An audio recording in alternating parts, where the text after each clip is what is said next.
Hi friends, welcome to my channel. இன்னைக்கு நம்ம என்ன வீடியோ பார்க்க போகிறோம்னு பார்த்தீங்கன்னா நொத்தோலி கருவாடு தொக்கு தான் பார்க்க போகிறோம். வாங்க அப்படின்னு பார்த்துடலாம். அதுக்கு கொஞ்சமாக இருக்க நொத்தோலி கருவாடு எடுத்து ஒரு கரிச்சட்டியில் போட்டுக்கோங்க. அதை தண்ணி போட்டு ஊற வச்சுக்கோங்க. மிச்சம் இருக்கிறத எடுத்து ஃப்ரீசரில் வச்சுருங்க. ஒரு பாக்ஸில் ஃப்ரீசரில் வச்சுருங்க.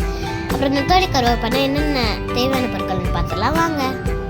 அதுக்கு தேங்காய், மிளகாய் பொடி, ஜீரகம், முக்கியமானதே நிறைய சின்ன வெங்காயம் எடுத்துக்கோங்க. அப்புறம் கொஞ்சமாக 2-3 பச்சை மிளகாய், கொஞ்சம் கருவேப்பிலை, கொஞ்சமாக புளி ஆட் பண்ணிக்கோங்க.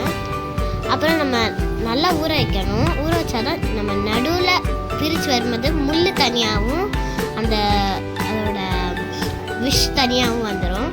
அப்புறம் ஒரு மிக்ஸி ஜார் எடுத்துகிட்டு அதில் தேங்காய், வெள்ளைப்பூண்டு, சீரகம், அப்புறம் கொஞ்சமாக மிளகாய் பொடி, கொஞ்சமாக கருவேப்பிலை இதெல்லாம் ஆட் பண்ணி நல்லா அரைச்சி எடுத்துக்கோங்க. நல்லா கிடையாது, ஒரு அரை தான் அடிக்கணும். அதை அரைச்சிட்ட பிறகு ஒரு பிளேட் எடுத்து அதில் ட்ரான்ஸ்ஃபர் பண்ணிடுங்க. அதை அப்புறம் நம்ம எடுத்து வச்சுருந்த நொத்தோலி கருவாடை அந்த மிக்ஸில் போட்டு நல்லா மிக்ஸ் பண்ணி எடுத்துக்கோங்க.